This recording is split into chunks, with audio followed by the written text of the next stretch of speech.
प्यारे भक्तों, आज यानी शुक्रवार का दिन माता महालक्ष्मी जी का दिन है। आज के दिन माता लक्ष्मी जी की पूजा अर्चना व लक्ष्मी जी के मंत्रों का जाप या श्रवण करना अत्यंत लाभकारी होता है। ऐसी मान्यता है कि माता लक्ष्मी जी का जो मंत्र हम आपको आज सुनाने वाले हैं वह मंत्र माता लक्ष्मी जी का आवाहन मंत्र के साथ ही माता महालक्ष्मी जी का बीज मंत्र भी है।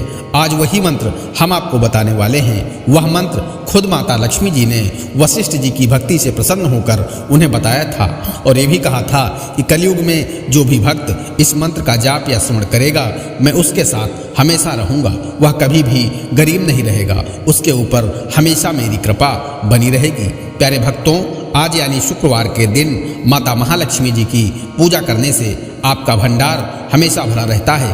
माता लक्ष्मी की कृपा हमेशा आपके ऊपर बनी रहती है। प्यारे भक्तों, माता महालक्ष्मी के इस महामंत्र के नियमित जाप या श्रवण करने से धन धान्य सुख समृद्धि यश पद प्रतिष्ठा में अप्रत्याशित वृद्धि होती है। भक्त का जीवन निरोगी एवं सुखमय रहता है। माता लक्ष्मी की कृपा से भक्त के ऊपर कभी किसी दुख का साया नहीं पड़ता है। सभी मनोकामनाएं पूर्ण होती हैं। तभी तो इस मंत्र को धन वर्षा मंत्र भी कहा जाता है। प्यारे भक्तों, अगर आप धन की कमी से परेशान हैं, आपके काम बनते बनते बिगड़ जाते हैं या कर्ज कम नहीं हो रहा है, तो इस चमत्कारी मंत्र को प्रतिदिन सच्चे मन से कम 108 बार सुनना शुरू कर दीजिए। सभी समस्याएं पलक झपकते ही दूर हो जाएंगी। बस एक बात का आपको ध्यान रखना है, इस मंत्र को आधा अधूरा नहीं सुनना है। जब भी आपको समय मिले घर पर दुकान में चलाकर कम से कम 108 बार जरूर सुनना है। बीच में मंत्र को बंद नहीं करना है। आपके ऊपर पहले दिन से ही माता लक्ष्मी जी की कृपा प्रारंभ हो जाएगी। नौकरी व्यापार में सफलता प्राप्त होने लगेगी। ऐसा प्रतीत होगा कि माता लक्ष्मी जी हमेशा आपके साथ हैं। प्यारे भक्तों, आइए धन वैभव को प्रदान करने वाली देवी लक्ष्मी जी के बीज मंत्र को कम से कम 108 बार सुन लेते हैं। लेकिन उससे पहले सभी भक्तों से एक छोटा सा निवेदन है, वीडियो पसंद आए तो दिल से एक लाइक करिएगा और इसी तरह के कल्याणकारी वीडियो आगे भी देखने के लिए हमारे चैनल मंत्र की विद्या को सब्सक्राइब करके कमेंट में जय जय लक्ष्मी माता जरूर लिखें। प्यारे भक्तों, मंत्र कुछ इस प्रकार है। ओम श्रीं ह्रीं श्रीं कमले कमलालये प्रसीद प्रसीद श्रीं ह्रीं श्रीं ओम महालक्ष्मी नमः। ओम श्रीं ह्रीं श्रीं कमले कमलालये प्रसीद प्रसीद श्रीं ह्रीं श्रीं ओम महालक्ष्मी नमः। ओम श्रीं ह्रीं श्रीं कमले कमलालये प्रसीद प्रसीद श्रीं ह्रीं श्रीं ओम महालक्ष्मी नमः। ओम श्रीं ह्रीं श्रीं कमले कमलालये प्रसीद प्रसीद श्रीं ह्रीं श्रीं ओम महालक्ष्मी नमः। ओम श्रीं ह्रीं श्रीं कमले कमलालये प्रसीद प्रसीद श्रीं ह्रीं श्रीं ओम महालक्ष्मी नमः।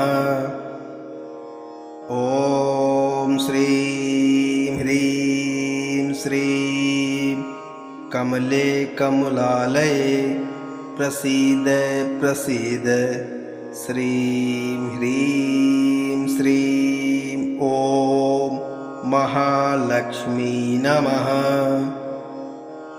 ओम श्रीं ह्रीं श्रीं कमले कमलालये प्रसीद प्रसीद श्रीं ह्रीं श्रीं ओम महालक्ष्मी नमः। ओम श्रीं ह्रीं श्रीं कमले कमलालये प्रसीद प्रसीद श्रीं ह्रीं श्रीं ॐ महालक्ष्मी नमः। ॐ श्रीं ह्रीं श्रीं कमले कमलालये प्रसीद प्रसीद श्रीं ह्रीं श्रीं ॐ महालक्ष्मी नमः। ॐ श्रीं ह्रीं श्रीं कमले कमलालये प्रसीद प्रसीद श्रीं ह्रीं श्रीं ॐ महालक्ष्मी नमः। ॐ श्रीं ह्रीं श्रीं कमले कमलालये प्रसीद प्रसीद श्रीं ह्रीं श्रीं ॐ महालक्ष्मी नमः। ॐ श्रीं ह्रीं श्रीं कमले कमलालये प्रसीद प्रसीद श्रीं ह्रीं श्रीं ॐ महालक्ष्मी नमः। ॐ श्रीं ह्रीं श्रीं कमले कमलालये प्रसीद प्रसीद श्रीं ह्रीं श्रीं ॐ महालक्ष्मी नमः।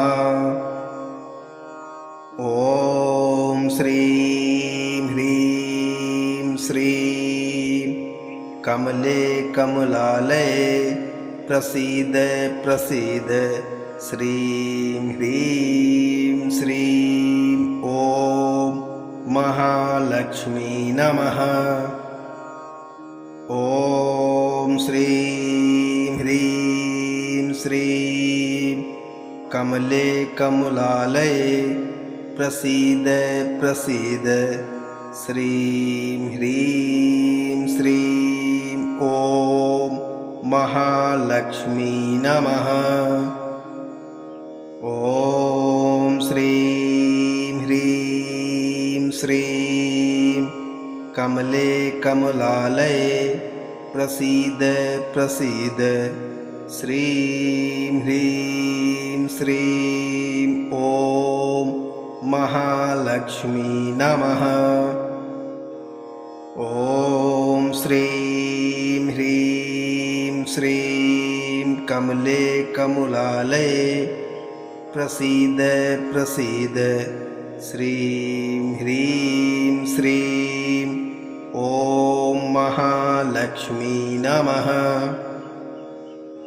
ॐ श्रीं ह्रीं श्रीं कमले कमलालये प्रसीद प्रसीद श्रीं ह्रीं श्रीं ॐ महालक्ष्मी नमः।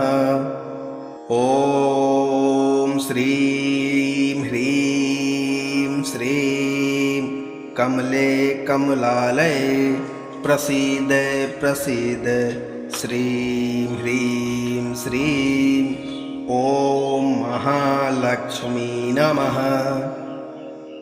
ॐ श्रीं ह्रीं श्रीं कमले कमलालये प्रसीद प्रसीद श्रीं ह्रीं श्रीं ॐ महालक्ष्मी नमः।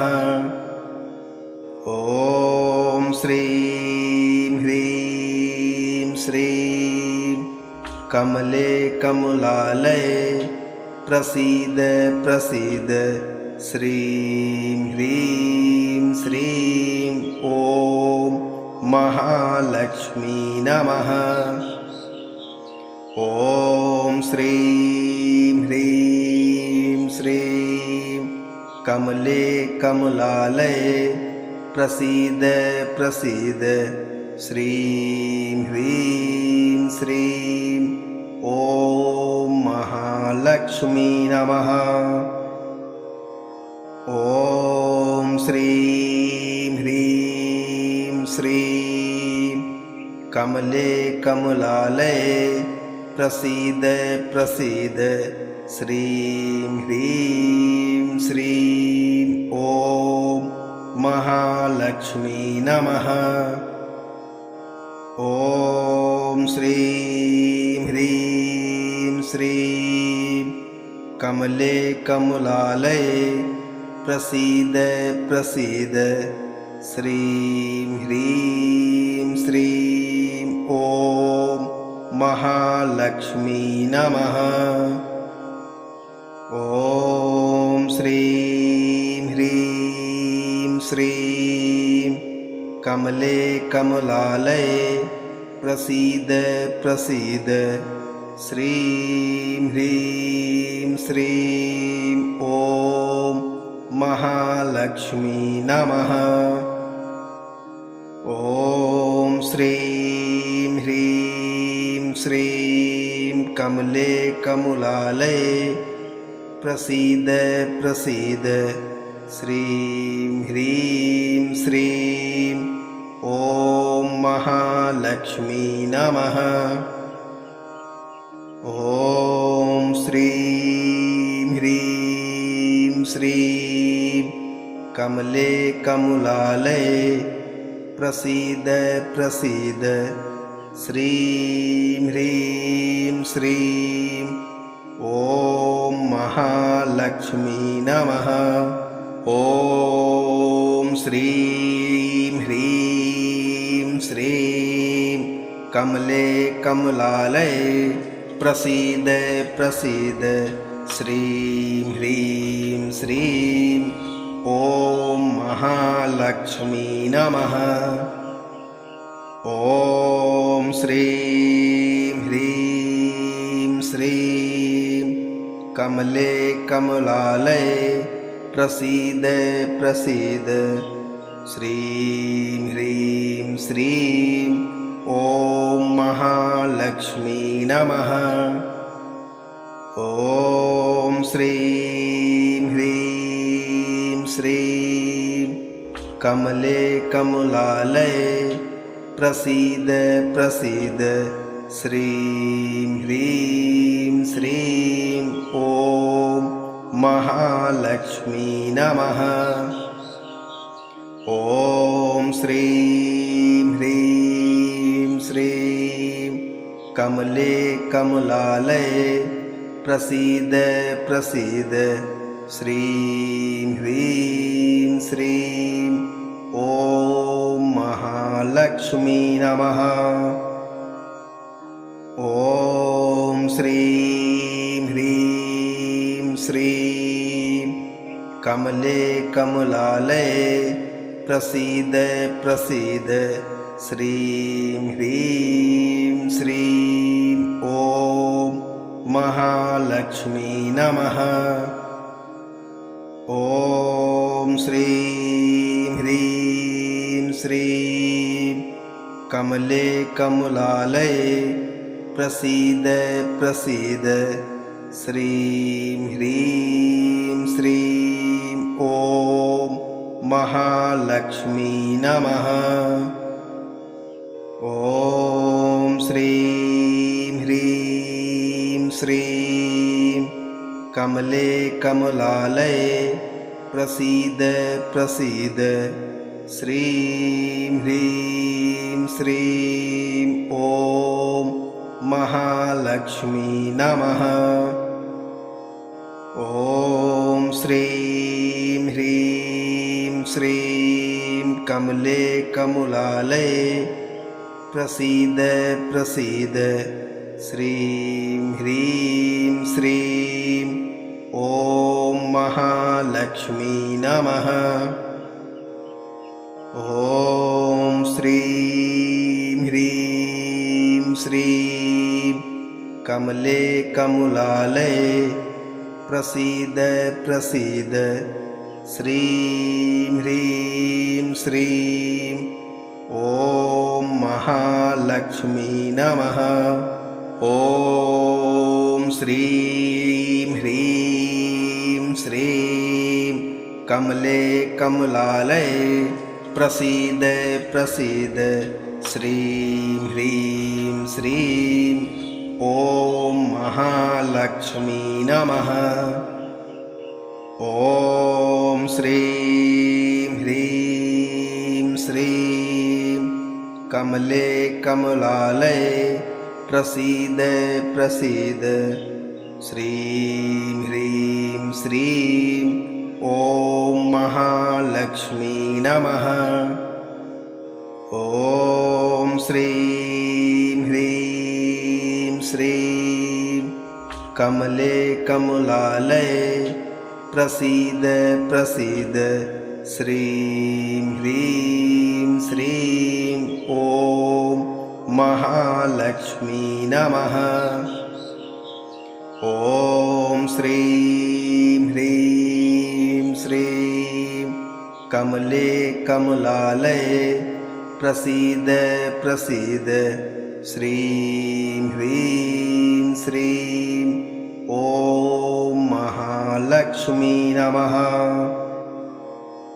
ॐ श्रीं ह्रीं श्रीं कमले कमलालये प्रसीद प्रसीद श्रीं ह्रीं श्रीं ॐ महालक्ष्मी नमः। ॐ श्रीं ह्रीं श्रीं कमले कमलालये प्रसीद प्रसीद श्रीं ह्रीं श्रीं ॐ महालक्ष्मी नमः। ॐ श्रीं ह्रीं श्रीं कमले कमलालये प्रसीद प्रसीद श्रीं ह्रीं श्रीं ॐ महालक्ष्मी नमः। ॐ श्रीं ह्रीं श्रीं कमले कमलालये प्रसीद प्रसीद श्रीं ह्रीं श्रीं ॐ महालक्ष्मी नमः। ॐ श्रीं ह्रीं श्रीं कमले कमलालये प्रसीद प्रसीद श्रीं ह्रीं श्रीं ॐ महालक्ष्मी नमः।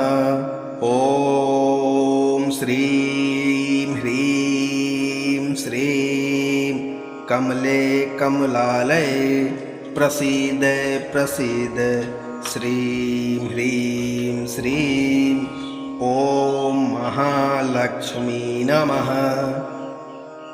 ॐ श्रीं ह्रीं श्रीं कमले कमलालये प्रसीद प्रसीद श्रीं ह्रीं श्रीं ॐ महालक्ष्मी नमः। ॐ श्रीं ह्रीं श्रीं कमले कमलालये प्रसीद प्रसीद श्रीं ह्रीं श्रीं ॐ महालक्ष्मी नमः।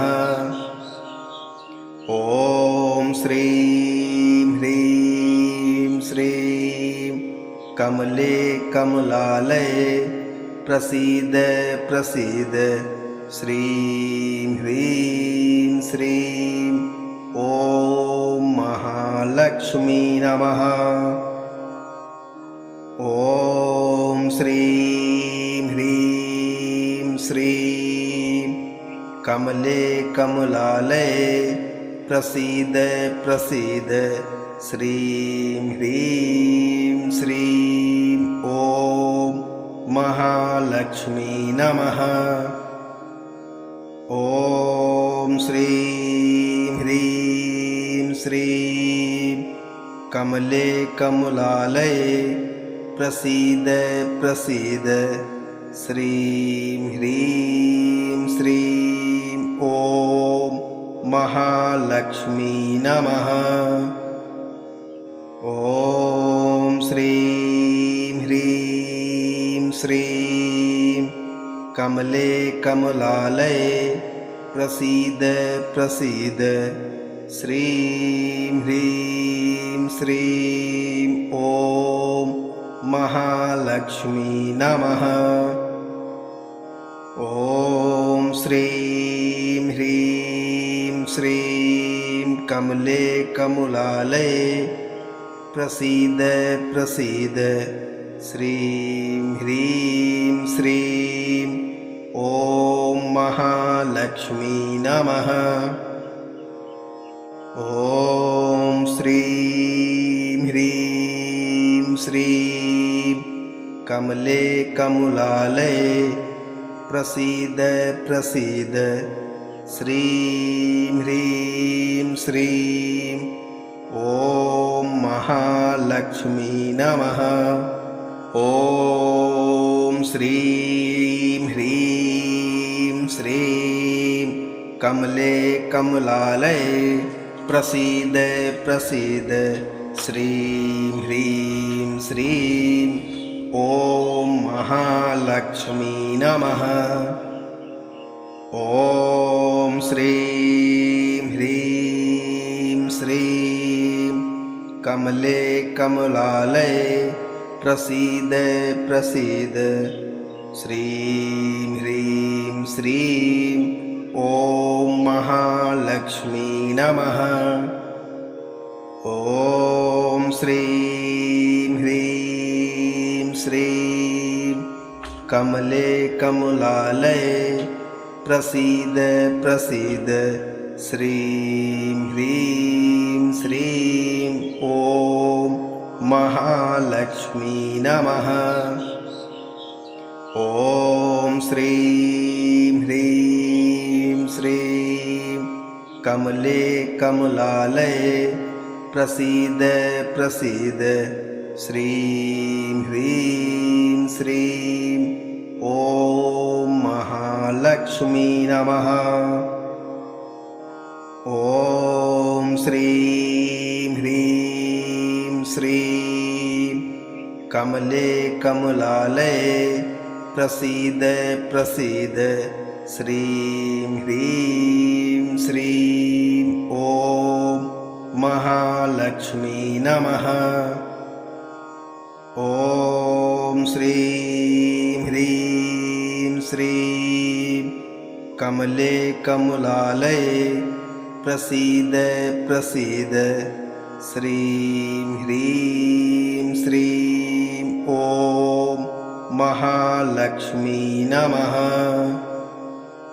ॐ श्रीं ह्रीं श्रीं कमले कमलालये प्रसीद प्रसीद श्रीं ह्रीं श्रीं ॐ महालक्ष्मी नमः। ॐ श्रीं ह्रीं श्रीं कमले कमलालये प्रसीद प्रसीद श्रीं ह्रीं श्रीं ॐ महालक्ष्मी नमः। ॐ श्रीं ह्रीं श्रीं कमले कमलालये प्रसीद प्रसीद श्रीं ह्रीं श्रीं ॐ महालक्ष्मी नमः।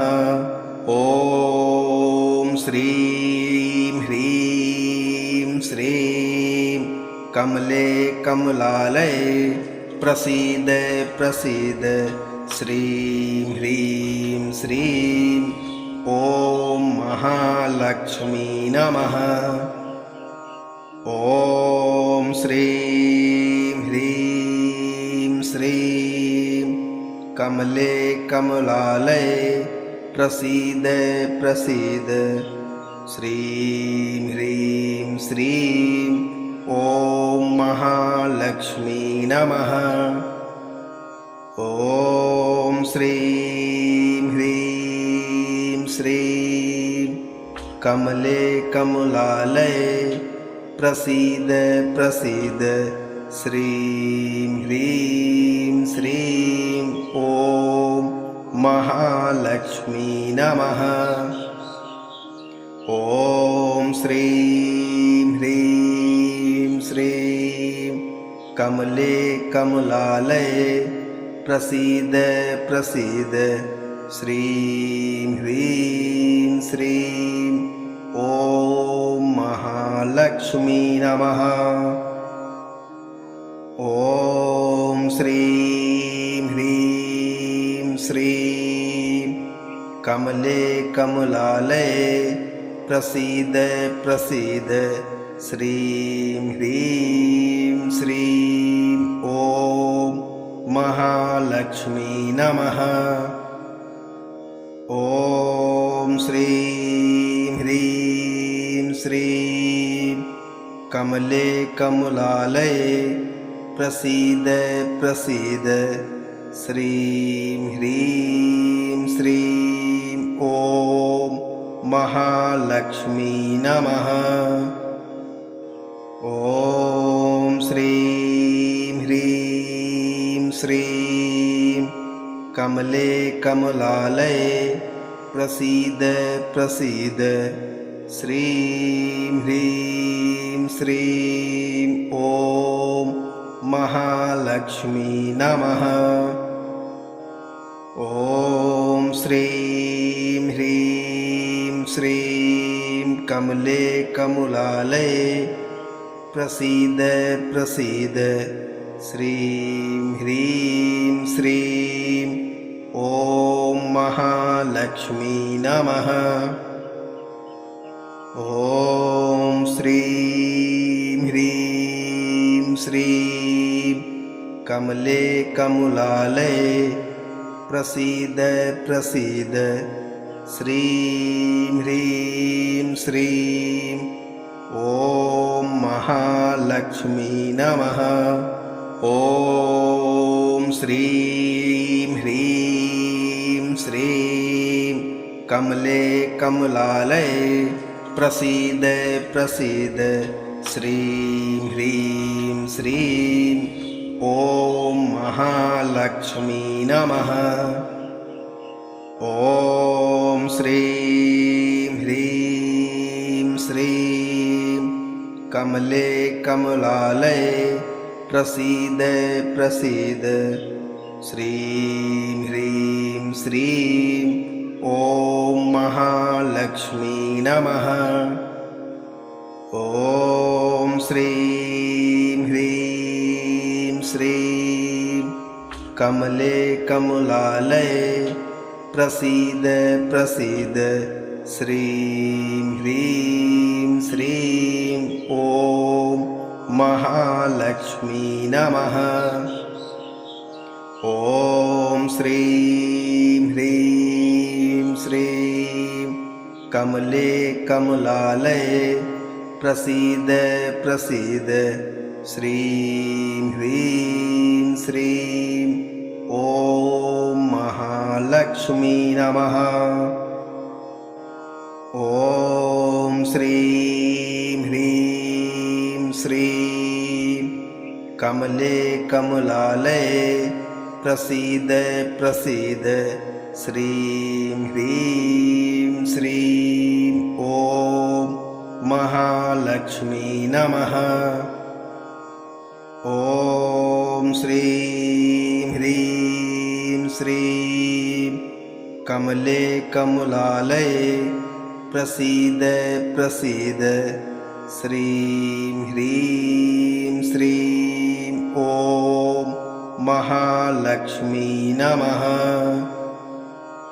ॐ श्रीं ह्रीं श्रीं कमले कमलालये प्रसीद प्रसीद श्रीं ह्रीं श्रीं ॐ महालक्ष्मी नमः। ॐ श्रीं ह्रीं श्रीं कमले कमलालये प्रसीद प्रसीद श्रीं ह्रीं श्रीं ॐ महालक्ष्मी नमः।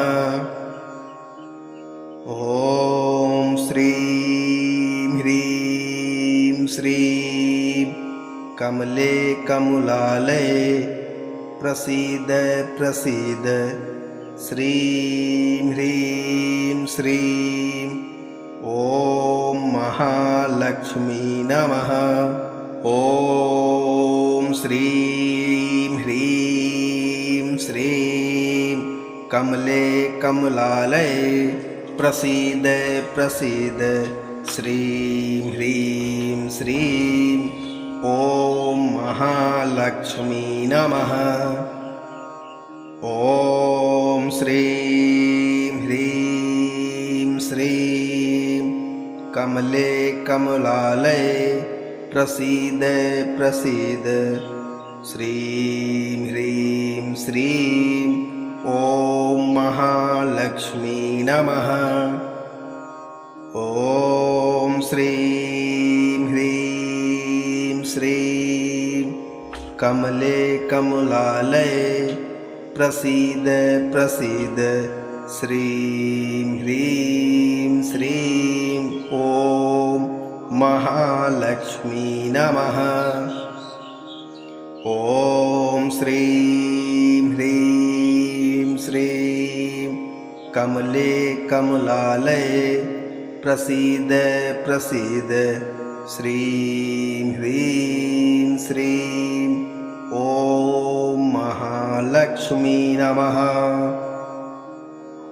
ॐ श्रीं ह्रीं श्रीं कमले कमलालये प्रसीद प्रसीद श्रीं ह्रीं श्रीं ॐ महालक्ष्मी नमः। ॐ श्रीं ह्रीं श्रीं कमले कमलालये प्रसीद प्रसीद श्रीं ह्रीं श्रीं ॐ महालक्ष्मी नमः। ॐ श्रीं ह्रीं श्रीं कमले कमलालये प्रसीद प्रसीद श्रीं ह्रीं श्रीं ॐ महालक्ष्मी नमः। ॐ श्रीं ह्रीं श्रीं कमले कमलालये प्रसीद प्रसीद श्रीं ह्रीं श्रीं ॐ महालक्ष्मी नमः। ॐ श्रीं ह्रीं श्रीं कमले कमलालये प्रसीद प्रसीद श्रीं ह्रीं श्रीं ॐ महालक्ष्मी नमः। ॐ श्रीं ह्रीं श्रीं कमले कमलालये प्रसीद प्रसीद श्रीं ह्रीं श्रीं ॐ महालक्ष्मी नमः। ॐ श्रीं ह्रीं श्रीं कमले कमलालये प्रसीद प्रसीद श्रीं ह्रीं श्रीं ॐ महालक्ष्मी नमः। ॐ श्रीं ह्रीं श्रीं कमले कमलालये प्रसीद प्रसीद श्रीं ह्रीं श्रीं ॐ महालक्ष्मी नमः। ॐ श्रीं ह्रीं श्रीं कमले कमलालये प्रसीद प्रसीद श्रीं ह्रीं श्रीं ॐ महालक्ष्मी नमः। ॐ श्रीं ह्रीं श्रीं कमले कमलालये प्रसीद प्रसीद श्रीं ह्रीं श्रीं ॐ महालक्ष्मी नमः। ॐ श्रीं ह्रीं श्रीं कमले कमलालये प्रसीद प्रसीद श्रीं ह्रीं श्रीं ॐ महालक्ष्मी नमः। ॐ श्रीं ह्रीं श्रीं कमले कमलालये प्रसीद प्रसीद श्रीं ह्रीं श्रीं ॐ महालक्ष्मी नमः। ॐ श्रीं ह्रीं श्रीं कमले कमलालये प्रसीद प्रसीद श्रीं ह्रीं श्रीं ॐ महालक्ष्मी नमः। ॐ श्रीं ह्रीं श्रीं कमले कमलालये प्रसीद प्रसीद श्रीं ह्रीं श्रीं ॐ महालक्ष्मी नमः। ॐ श्रीं ह्रीं श्रीं कमले कमलालये प्रसीद प्रसीद श्रीं ह्रीं श्रीं ॐ महालक्ष्मी नमः। ॐ श्रीं ह्रीं श्रीं कमले कमलालये प्रसीद प्रसीद श्रीं ह्रीं श्रीं ॐ महालक्ष्मी नमः। ॐ श्रीं ह्रीं श्रीं कमले कमलालये प्रसीद प्रसीद श्रीं ह्रीं श्रीं ॐ महालक्ष्मी नमः। ॐ श्रीं ह्रीं श्रीं कमले कमलालये प्रसीद प्रसीद श्रीं ह्रीं श्रीं ॐ महालक्ष्मी नमः।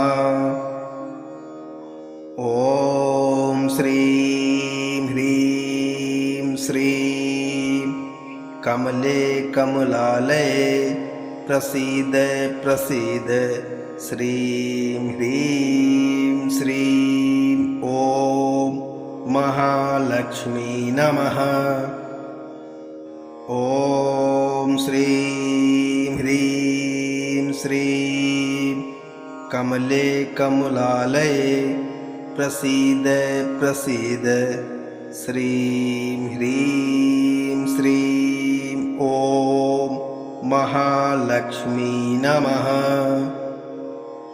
ॐ श्रीं ह्रीं श्रीं कमले कमलालये प्रसीद प्रसीद श्रीं ह्रीं श्रीं ॐ महालक्ष्मी नमः। ॐ श्रीं ह्रीं श्रीं कमले कमलालये प्रसीद प्रसीद श्रीं ह्रीं श्रीं ॐ महालक्ष्मी नमः। ॐ श्रीं ह्रीं श्रीं कमले कमलालये प्रसीद प्रसीद श्रीं ह्रीं श्रीं ॐ महालक्ष्मी नमः।